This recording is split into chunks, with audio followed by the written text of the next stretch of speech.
এখানে দেখো দেওয়া আছে cos θ plus 5 into cos θ minus sin square θ equal p এবং p ইকুয়াল 2 হলে সমীকরণটি সমাধান করো যেখানে এই θ হবে সূক্ষ্ম পদ। তার মানে এইটা হচ্ছে p এর মান পুরোটাই, আবার p এর মান হচ্ছে 2। তাহলে যা দেওয়া আছে আমরা তা লিখি। দেওয়া আছে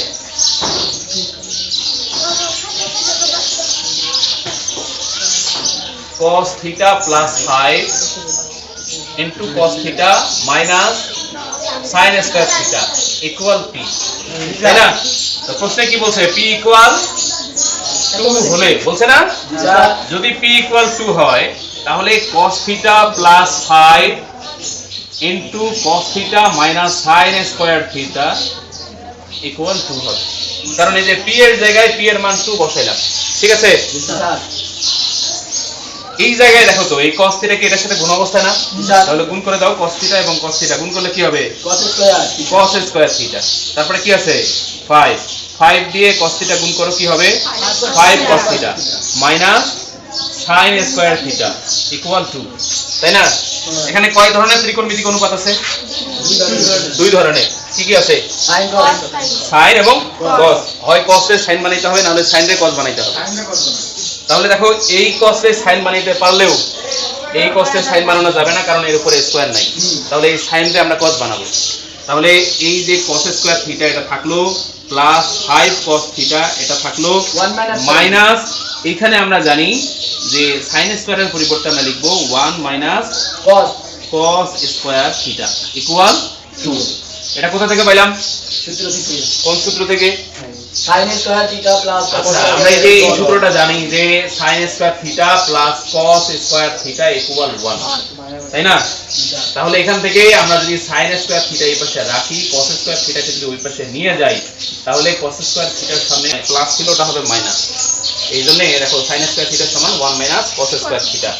তাহলে এই sin স্কয়ার θ এর পরিবর্তে আমরা 1 মাইনাস cos স্কয়ার θ লিখি, বা cos square θ plus 5 cos θ minus 1 মাইনাসে মাইনাসে প্লাস cos স্কয়ার θ ইকুয়াল 2।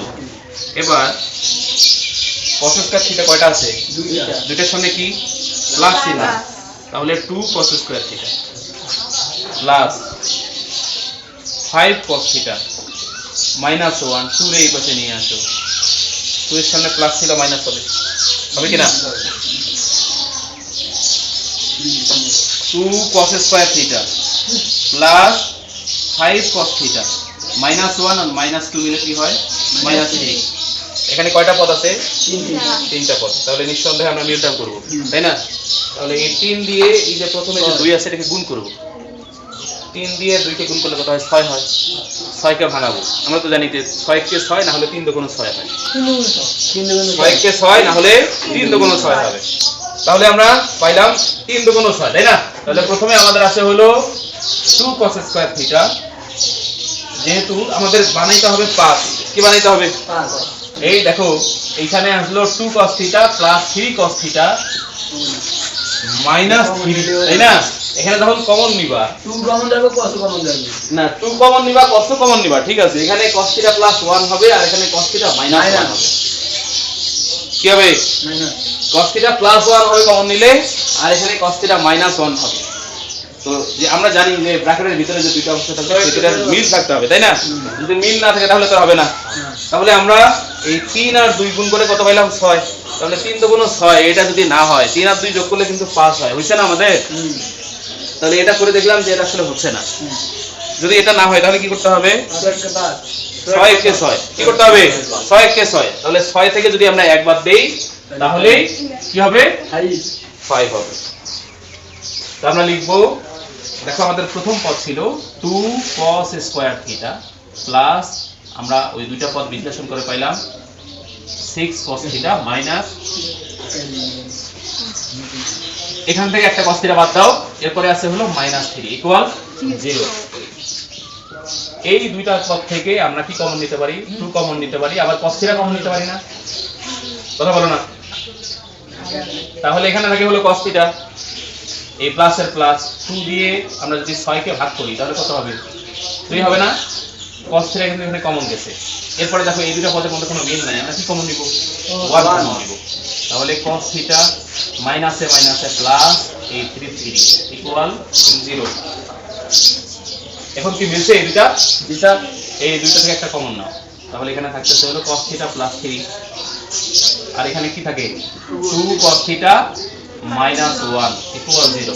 এরকম যদি হয় তাহলে আমরা লিখতে পারি হয় cos থিটা প্লাস 3 ইকুয়াল 0 অথবা 2 cos থিটা মাইনাস 1 ইকুয়াল 0 বা cos থিটা ইকুয়াল এই 3 কে যদি বেশি নিয়ে যাই মাইনাস 3। এই cos থিটার সর্বোচ্চ মান হচ্ছে প্লাস 1, সর্বনিম্ন মান হচ্ছে মাইনাস 1। cos থিটার সর্বোচ্চ মান প্লাস 1 আর সর্বনিম্ন মান এখানে কত বেরিয়েছে? মাইনাস 3, যা গ্রহণযোগ্য নয়। ঠিক আছে, এটা গ্রহণযোগ্য নয়। তাহলে আমরা এখানে লিখব যে ইহা গ্রহণযোগ্য নহে। ঠিক আছে, তাহলে এটাতে আসি 2 cos থিটা ইকুয়াল 1 কই পাশে নিয়ে যাও, মাইনাসটা প্লাস হবে, বা cos থিটা ইকুয়াল 2 এসে দিয়ে কি হবে? ভাগ হয়ে যাবে না? বলো তো cos কত ডিগ্রির মান হাফ? 60 ডিগ্রি। cos 60 ডিগ্রির মান হাফ। দুই পাশ থেকে cos বাদ দাও, তাহলে থিটার মান কিন্তু আমরা পেয়ে গেলাম, তাই না? তাহলে থিটা ইকুয়াল 60 ডিগ্রি।